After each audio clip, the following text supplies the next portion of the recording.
वालेकुम नादरीन, आप YouTube channel देख रहे हैं। मैं इमरान खान हूँ। नादरीन, एक बड़ी खबर है और एक खुशखबरी है पूरी दुनिया के लिए, ख़ास तौर पे मशरिक़ वस्ता के लिए और हमारे खित्ते के लिए। अब पता नहीं ये खबर जो है वो पाकिस्तानियों के लिए अच्छी बन सकती है या नहीं, क्योंकि पाकिस्तानियों ने इसका सबसे ज़्यादा बोझ उठाया है। पूरी दुनिया में पाकिस्तानियों पर सबसे ज़्यादा महंगाई का बोझ पड़ा जब ईरान की और अमेरिका की लड़ाई हुई। किसी और मुल्क ने अपनी मसनूआत की कीमतें इतनी नहीं बढ़ाई जितनी डकैती पाकिस्तानी हुकूमत ने पाकिस्तानियों की जेब पर मारी है। बहरहाल हो सकता है कि अब चीज़ें वापस हो जाएं, होनी चाहिए, मुतालबा भी करना चाहिए, लेकिन पहले डेवलपमेंट देखते हैं। डोनाल्ड ट्रंप ने एक ट्वीट किया, यहाँ से कहानी शुरू होती है। देखें, ये मुलाकातें हो रही थी, टेलीफोन्स हो रहे थे, पाकिस्तान के फील्ड मार्शल आसिम मुनीर भी मौजूद थे ईरान के अंदर। हालांकि मेरी नज़र में किसी सियासतदान को होना चाहिए था, पाकिस्तान के वज़ीर ख़ारजा को या पाकिस्तान के वज़ीर आज़म को या पाकिस्तान के डिप्टी वज़ीर आज़म को वहाँ पे मौजूद होना चाहिए था। लेकिन एक फ़ौजी जर्नैल ने ये ड्यूटी की है जो आइनी तौर पे उनकी ड्यूटी नहीं है। बहरहाल आसिम मुनीर साहब वहाँ पे मौजूद थे, उनके साथ मोहसिन नकवी जो उनके अपने ही एक साथी हैं, उनका भी कोई पॉलिटिकल करियर नहीं है और वो अपनी टीम के साथ खेल रहे हैं। पहले उन्होंने पीपल्स पार्टी को बाहर किया और अब उन्होंने नून लीग को भी बाहर कर दिया। जब चीज़ें फाइनल होने की तरफ आई तो सारों को बाहर निकाल के आसिम मुनीर साहब कल्लम कल्ला खेल गए। बहरहाल वो ईरान में पहुंचे और ये आइडिया उन्हें हो गया था कि अब ईरान मामला तय करने जा रहा है और अमेरिका की भी बस हो गई है। बहरहाल डोनाल्ड ट्रंप का जो ट्वीट है वहां से हम बात शुरू करते हैं कि हुआ क्या, मुआहदा किन चीज़ों पर हुआ, कौन सी चीज़ें पीछे रह गई हैं और इसका नतीजा क्या निकलने वाला है। सबसे पहले आप देखें डोनाल्ड ट्रंप का ट्वीट। ट्रंप कहते हैं जी कि मैं व्हाइट हाउस के ओवल ऑफिस में मौजूद हूं, जहां अभी हमारी सऊदी अरब के सदर मोहम्मद बिन सलमान और मुत्तहिदा अरब अमारात के मोहम्मद बिन ज़ैद अल नहयान, कतर के अमीर तमीम बिन हमद बिन खलीफा अल सानी, वज़ीर आज़म मोहम्मद बिन अब्दुर्रहमान बिन जासिम बिन जाबर अल सानी और वज़ीर अली अस-सवादी, पाकिस्तान के फील्ड मार्शल सैयद आसिम मुनीर अहमद शाह, तुर्की के सदर रजब तैयब उर्दगान, मिस्र के सदर अब्दुल फत्ताह अल सीसी, उर्दन के शाह अब्दुल्ला दोम और बहरीन के शाह हमद बिन ईसा अल खलीफा के साथ इस्लामी जमहूरिया ईरान से जुड़े तमाम अमूर के हवाले से एक MOU, ईरान और अमन से मुताल्लिक मफाहमत की याददाश्त पर हमारी बहुत अच्छी टेलीफोनिक कॉल हुई। एक मुआहदा उस पर बड़े पैमाने पर मुज़ाकरात हो चुके हैं, जिसकी हतमी शक्ल अमरीका, इस्लामी जमहूरिया ईरान और फहरिस्त में शामिल दीगर मुख्तलिफ ममालिक के दरमियान तय पाना बाकी हैं। अलग से मेरी इसराइल के वज़ीर आज़म बीबी नेतन्याहू के साथ भी एक कॉल पर बात हुई है, जो कि इसी तरह बहुत अच्छी रही है। मुआहदे के हतमी पहलुओं और तफसीलात पर इस वक्त बहस जारी है और इसका ऐलान जल्द ही किया जाएगा। मुआहदे के बहुत से दूसरे अनासर के अलावा आबनाए हुर्मुज़ खोल दी जाएगी। इस मामले पर आपकी तवज्जो का शुक्रिया। ये डोनाल्ड ट्रंप ने ट्वीट किया, जिसके बाद उम्मीद बनी कि अब तजारती रस्ते खुल जाएंगे, आबनाए हुर्मुज़ भी खुल जाएगी और जंग का कोई खतरा फिलहाल नहीं है। ये डोनाल्ड ट्रंप के ट्वीट ने दुनिया को बड़ी उम्मीद दी और सारे अरब ममालिक ने, ईरान ने, पाकिस्तान ने, तुर्की ने, मिस्र ने, इन सब ने मिलकर कोशिश की कि किसी तरह से जंगबंदी मुस्तकिल हो जाए। अब किन शराइत के ऊपर हुई है ये तो आने वाले दिनों में जब मुआहदा होगा, चीज़ें सामने आएंगी तो आपको पता चल जाएगा।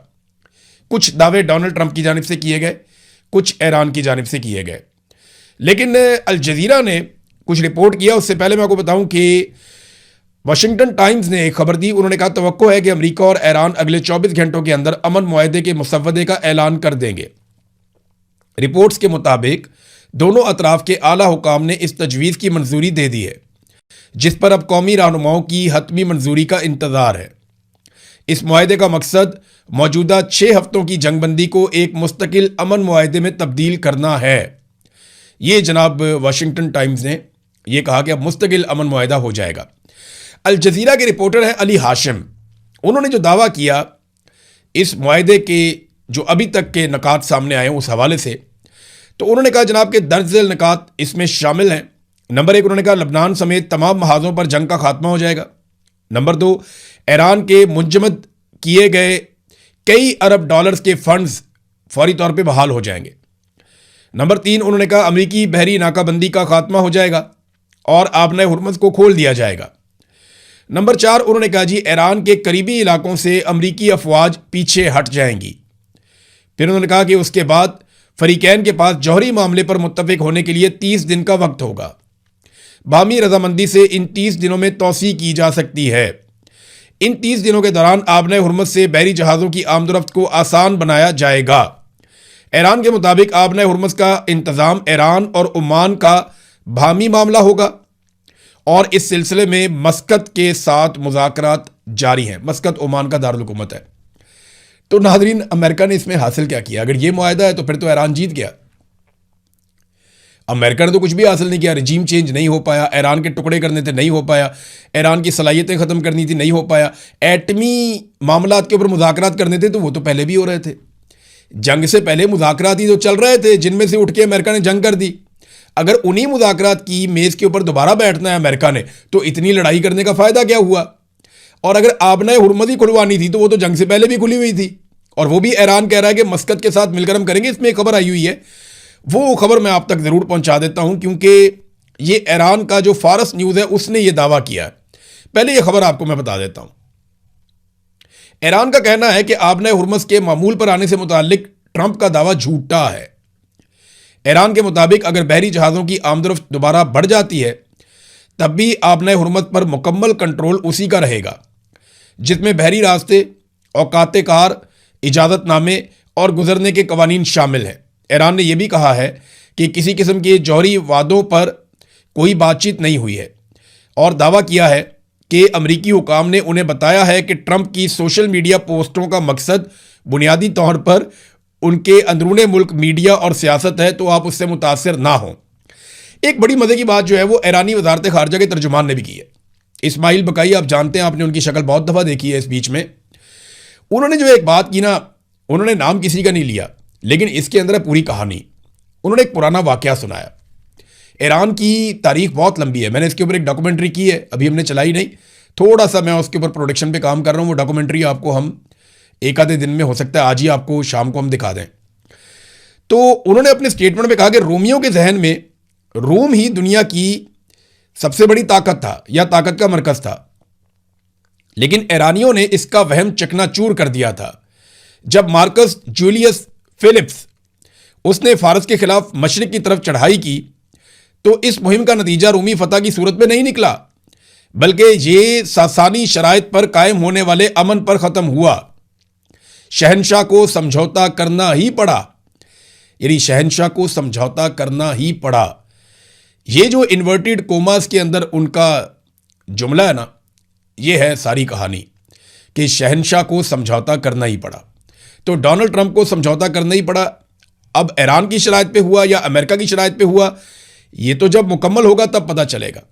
लेकिन जो ईरान कह रहा है वो उससे थोड़ा सा मुख्तलिफ है जो डोनाल्ड ट्रंप कह रहा है। लेकिन चले मामला हल हो जाए तो वो सबसे अच्छी बात है। सबसे बड़ा पंगा पड़ गया है इसराइल को। इसराइली हुकाम ने एक्सियस न्यूज़ को बताया कि इसराइली वज़ीर-ए-आज़म बेंजामिन नेतन्याहू ज़ेरे बहस मौजूदा अमन मुआहदे के बारे में शदीद फिक्रमंद हैं और उन्होंने सदर ट्रंप पर जोर दिया है कि वो ईरान के खिलाफ हमलों का एक और दौर शुरू करें। अब इस पर डोनाल्ड ट्रंप का स्टेटमेंट भी आया। डोनाल्ड ट्रंप ने ईरान के मामले पर ट्रंप का कहना है कि कुछ लोग मुआहदा करने को बहुत ज़्यादा तरजीह दे रहे हैं जबकि दीगर जंग दोबारा शुरू करने के हक में हैं। उन्होंने इन दावों को मुस्तरद कर दिया कि नेतन्याहू किसी खराब मुआहदे के बारे में फिक्रमंद है। ताहम उन्होंने इसराइली वज़ीर-ए-आज़म की हालत को कशमकश में मुब्तला करार दिया कि नेतन्याहू जो है वो कशमकश में मुब्तला है। मैं ये नहीं कहूँगा कि वो खिलाफ है, लेकिन ये उन्होंने मान लिया कि वहाँ पे प्रॉब्लम है ज़रूर। अब इसराइल का चैनल है 12, चैनल 12 को इंटरव्यू देते हुए डोनाल्ड ट्रंप ने कहा कि अगर कोई मुआहदा इसराइल के लिए बेहतर नहीं होगा तो मैं वो मुआहदा ही नहीं करूँगा। अच्छा, यहाँ पे ना एक बड़ा ज़बरदस्त तजिया आया न्यूयॉर्क टाइम्स का। उन्होंने बड़ी मज़ेदार बात की। उन्होंने बताया कि ट्रंप कभी ईरान के खिलाफ नेतन्याहू के साथ एक शरीक पायलट यानी को पायलट जैसा सलूक करते थे, यानी दोनों इकट्ठे बैठे, दोनों ने मिलकर फैसला करना है। लेकिन अब जबकि जंग तातुल का शिकार हो चुकी है और जंग बंदी के मुज़ाकरात शुरू हो चुके हैं, तो इसराइल को बड़ी हद तक अमेरिका और ईरान के दरमियान होने वाले मुज़ाकरात से बाहर कर दिया गया है। नेतन्याहू को उम्मीद थी कि यह जंग ईरान की हुकूमत का तख्ता उलट देगी, उसके जौहरी प्रोग्राम को तबाह कर देगी और उसके मिसाइलों का खात्मा कर देगी। ऐसा कुछ भी नहीं हुआ।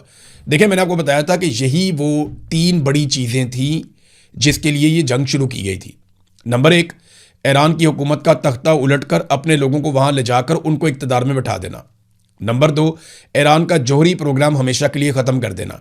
नंबर 3, ईरान के मिसाइलों का मुकम्मल खात्मा कर देना और ईरान को इतना कमज़ोर कर देना कि आइंदा वो कभी भी हमास को या हौसी जो वहाँ पे लड़ाई लड़ते हैं उनको या किसी भी ग्रुप को कभी भी वो हिजबुल्लाह को वो सपोर्ट ना कर सके ईरान।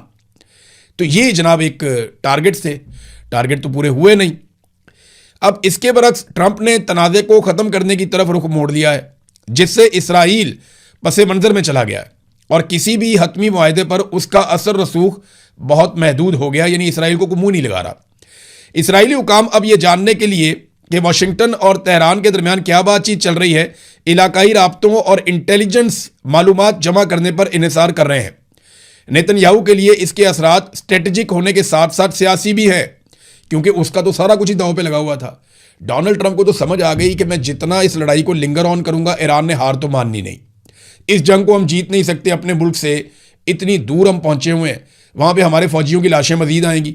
ईरानियों को आप जितना मर्जी मारें, वो हार तो मानते नहीं हैं, उनका एक रिकॉर्ड है।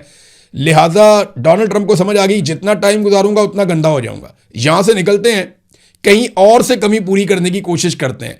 लेकिन नेतन्याहू ने तो यही रहना ना, उसका तो सारा कुछ दांव पे लगा हुआ था। अब उसकी चीखें निकल रही हैं, उनके लिए प्रॉब्लम बहुत बढ़ गई है।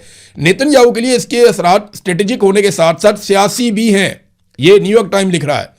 उन्होंने अपना इमेज इस बुनियाद पर बनाया था कि ट्रंप पर उनका बेमिसाल असर रसूख है, लेकिन अब ऐसा लगता है कि इसराइल फौजी कार्रवाइयों के लिए भी अमरीकी मंजूरी का मोहताज हो चुका है। अच्छा, इस बीच में ना नाज़रीन एक और बड़ी मज़ेदार चीज़ हुई, बड़ी इंटरेस्टिंग चीज़ है।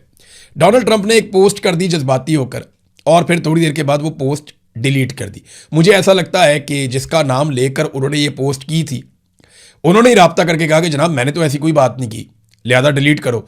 तो डोनाल्ड ट्रंप को अपनी पोस्ट डिलीट करनी पड़ी। ट्रंप ने पोस्ट क्या किया था, ज़रा ये देखें।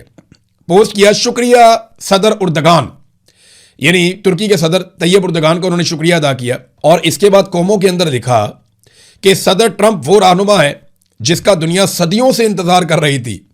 वो सिर्फ ताकत की बातें नहीं करते, बल्कि वो खुद ताकत का पैकर हैं। यानी ये बातें उन्होंने तैयब उर्दगान के खाते में डाल के वो ट्वीट कर दिया। वैसे मेरे ख्याल में उनको ये बातें आसिफ मुनीर साहब के या शहबाज शरीफ के खाते में डालनी चाहिए थी। ये कभी भी मना ना करते या कभी भी प्रोटेस्ट ना करते, बल्कि वो कहते कि इससे बढ़ के हम लिख देते हैं। बल्कि अगर डोनाल्ड ट्रंप इस तरह की कोई पोस्ट कर देते तो शहबाज शरीफ उसे रीपोस्ट करके उसके ऊपर मजीद ज़मीन आसमान के कलाबे मिला देते, या आसिफ मुनीर साहब का जो ट्विटर अकाउंट नहीं है वो इन्हीं से करवा देते या कहीं और से करवा देते। लेकिन अगर इनका नाम वो लेते तो ये कभी भी मना ना करते। लेकिन वो तैयब उर्दगान है, उसके मूड का कोई पता नहीं होता। तो तैयब उर्दगान भी इसी तरह है, वहाँ पे तुर्की में अच्छी खासी उनकी जो है वो सूरत हाल, उनका काफ़ी कंट्रोल है। और तैयब उर्दगान को अगर आप तुर्की के अंदर सही तरीके से स्टडी करें तो ये वो वाले तैयब उर्दगान नहीं है जो 2014, 15, 16 में थे। आज तैयब उर्दगान का जो कंट्रोल है वो बहुत सख्त कंट्रोल है, और उन्होंने जमहूरियत पे या अपोजिशन पे बड़ी सख्त पाबंदियां भी वहाँ पे कुछ लोगों पे लगाई हुई हैं। और वहाँ पे भी इस तरह के प्रॉब्लम्स हैं जिस तरह के पाकिस्तान या इंडिया जैसे ममालिक के अंदर रिपोर्ट होते रहते हैं। तो आइडियल सिचुएशन तो वहाँ भी नहीं है। बहरहाल फिर भी तैयब उर्दगान के मूड का कोई पता नहीं होता। डोनाल्ड ट्रंप को ये ट्वीट डिलीट करनी पड़ी। मुझे ऐसा लगता है कि ये ट्वीट इसलिए डिलीट करनी पड़ी कि डोनाल्ड ट्रंप ने गलती से तैयब उर्दगान का नाम लेकर कर तो दी, लेकिन फिर उन्होंने डिलीट करवा दी। नाज़रीन, अब डोनाल्ड ट्रंप के ऊपर अमेरिका के अंदर बहुत तनकीद हो रही है, और होगी और बढ़ेगी भी। इसकी वजूहात एक तो ये कि डोनाल्ड ट्रंप ने अमेरिका के ज़्यादातर मीडिया को अपना दुश्मन बनाया हुआ है। फिर डोनाल्ड ट्रंप इंतहाई गैर मकबूल हैं।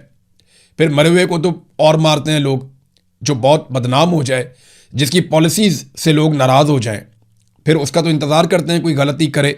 तो डोनाल्ड ट्रंप ने अपना कोई भी टारगेट पूरा नहीं किया। मुआहिदा सामने आने की देर है, उसके बाद डोनाल्ड ट्रंप के ऊपर बहुत ज़्यादा अटैक होगा, और वो आज से शुरू भी हो गया। और फौरी तौर पे एक वाक़या होता है, ये वाइट हाउस के करीब वाशिंगटन में DC में वाक़या ये होता है कि जो 17 नंबर गेट है, 17वीं स्ट्रीट, उस तरफ NW और पेंसिल्वेनिया एवेन्यू NW पर दोपहर के वक्त अचानक एक फायरिंग का वाक़या होता है, और उसमें 3 गोलियां चलती हैं वाइट हाउस पे, और सीक्रेट सर्विस वापस गोली चलाती है। उसके नतीजे में मुलजिम जो है वो अस्पताल पहुंच के मर जाता है। एक राहगीर को गोली लगती है और किसी ऑफिसर को चोट नहीं आई। ये वाक़या रिपोर्ट हुआ। कुछ लोग कह रहे हैं कि बार बार इस किस्म के वाक़यात होने का मतलब ये है कि डोनाल्ड ट्रंप की मकबूलियत बहुत ज़्यादा गिर गई है। और इन वाकयात से डोनाल्ड ट्रंप की मकबूलियत को उठाया जाएगा। शक करने वाले शक भी करते हैं ना, लेकिन ये दहशतगर्दी के वाकयात भी हो सकते हैं, तो दोनों पहलुओं को देखना पड़ेगा। इससे पहले जो एक वाकया हुआ फायरिंग का, जिसमें डोनाल्ड ट्रंप को उठाया गया स्टेज से और हटा दिया गया, उस वाकये के बाद जो दोबारा सर्वे आया, तो मेरा फोकस इस बात पे था कि ट्रंप की सूरत बेहतर होती है या नहीं होती, तो उससे तो सूरत बेहतर नहीं हुई थी। तो आज लोगों की थोड़ी सी तवज्जो बटी, लेकिन जो बड़ा टॉपिक है अमेरिका में, जो सबसे बड़ी बात है जो डिस्कस हो रही है कि इस मुआहदे के नतीजे में अमेरिका ने क्या हासिल किया, और इतनी लंबी जंग में जिसमें अरबों डॉलर झोंक दिया अमेरिका ने, इसके बदले में अमेरिका को क्या मिला। अगर एटमी मामलात पे मुज़ाकरात ही करने थे, वो तो पहले भी हो रहे थे। अगर आबना हुर्मुज़ को खोलना ही मिशन का आखिरी हिस्सा है, तो वो तो पहले भी खुली हुई थी। बल्कि इसमें बेहतरी तो ईरान की हो गई कि एक तो उनकी कौम इकट्ठी हो गई, दूसरा उनकी अपनी हुकूमत के खिलाफ जो लोगों के जज्बात थे वो भी ख़त्म हो गए, उन्होंने एक जंग लड़ ली, वो लोगों में मकबूल हो गए। और तीसरा, ईरान के मुंजमद असासे जो हैं वो भी अब खुल जाएंगे। और चौथा, ईरान को उम्मीद हो गई कि पाबंदियां ख़त्म होने के बाद वो अपनी मईशत को खड़ा कर लेंगे। तो इसमें तो ईरान फातेह हो गया इस वक्त तक की सूरत हाल में। बहरहाल पाकिस्तान में जो है वो इसको सेलिब्रेट किया जा रहा है, बहुत सारे लोग इसको आसिम मुनीर साहब के खाते में डाल रहे हैं। बात ठीक है, उन्होंने बहुत मेहनत की है, आसिम मुनीर साहब ने वाकई इसमें बहुत मेहनत की है। ये अगर पाकिस्तान का कोई सियासी रहनुमा करता और जमहूरी तरीके से आया हुआ कोई शख्स करता तो पाकिस्तान की बड़ी इज्जत होती, लेकिन एक जर्नैल का ये करना, अपने हलफ से बाहर जाकर ये सारा काम करना, ये नामुनासिब तो है। लेकिन आसिम मुनीर साहब ने मेहनत की है, कोशिश की है, और उसका फल ये है कि आलमी सतह पे उन्हें पजीराई मिल जाएगी। लेकिन क्या इससे पाकिस्तान में कुछ बदलेगा? नहीं बदलेगा। आपको लोग चूरन बेचेंगे, मैंने आपको पिछले वीलॉग में भी बताया, लोग आपको चूरन बेचेंगे कि बहुत कुछ बदलेगा, लेकिन कुछ भी नहीं बदलेगा।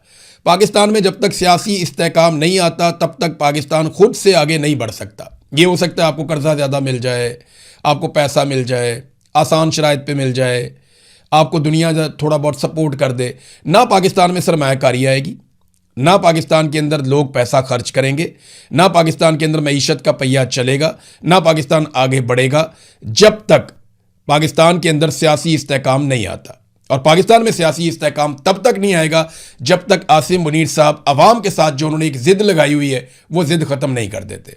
अवाम की ज़िद है कि हम अपने मुंतखब नुमाइंदों को लेकर आएंगे, वो मुल्क को चलाएंगे, जबकि आसिम मुनीर साहब की ज़िद है कि वो अपने चुनतखब नुमाइंदों को लेकर आएंगे और उनसे मुल्क चलवाएंगे। यहाँ पे आके एक फड्डा पड़ गया है। आप दुनिया में जितनी मर्जी सुलह करवाएं, दुनिया में आप जितना मर्जी भाग दौड़ करें, डोनाल्ड ट्रंप आपकी जितनी मर्जी तारीफ करे, शहबाज शरीफ डोनाल्ड ट्रंप की जितने मर्जी जूते पॉलिश करें, आप जितनी मर्जी खुशामद करें या ब्रीफ केस पे पत्थर रख के लेकर जाएं, जो मर्जी आप कर लें, आपके मुल्क में जब तक सियासी इस्तेहकाम नहीं आएगा तब तक पाकिस्तान आगे नहीं बढ़ेगा। और तब तक सियासी इस्तेहकाम नहीं आएगा जब तक कि आप अवाम की मंशा के खिलाफ ज़बरदस्ती की हुकूमत बिठाना बंद नहीं करेंगे, जब तक आप वापस अपनी आईनी हुदूद में नहीं जाएंगे, जब तक आप अपने हलफ की पासदारी नहीं करेंगे, जब तक कि आप सिविलियंस को वापस इक़्तिदार उनके हवाले नहीं करेंगे, अदारों पे कंट्रोल करना बंद नहीं करेंगे, मीडिया को आज़ाद करें, अदलिया को आज़ाद करें, फिर आप देखें पाकिस्तान में कैसे सरमायाकारी आती है, फिर देखें लोग कैसे बढ़ चढ़ के काम करते हैं, पाकिस्तान आगे भी बढ़ सकता है। तो ये एक एपिसोड तो ज़रूर हुआ, लेकिन पाकिस्तान को इसमें क्या फ़ायदा हुआ? देखिए, अब होना तो ये चाहिए कि फौरी तौर पर आलमी मंडी में तेल की कीमतें नीचे और पाकिस्तान के अंदर 150 रुपये पर लीटर पे होनी चाहिए। देखें, इमरान खान साहब महंगा ख़रीद के अगर बेच रहे थे इतना सस्ता, तो ये सस्ता ख़रीद के सस्ता बेच दें या उतने का ही बेच दें जितने का इमरान खान साहब बेच रहे थे। तो अब उम्मीद की जाती है, क्योंकि आलमी लेवल के ऊपर अब जंग के मामला ख़त्म हो गए हैं, तो ये तमाम महंगाई जो इन्होंने की है ये उसको वापस नॉर्मलाइज करेंगे। तो आज के दिन से एहतसाब शुरू हो जाएगा पाकिस्तान की मौजूदा हुकूमत और एस्टेब्लिशमेंट का कि वो अवाम के लिए क्या आसानी पैदा करते हैं जो जंग के बहाने उन्होंने अवाम पे बोझ लाद दिया था। अब तक के लिए इतना ही। अपना ख्याल रखिएगा, अपने चैनल का भी।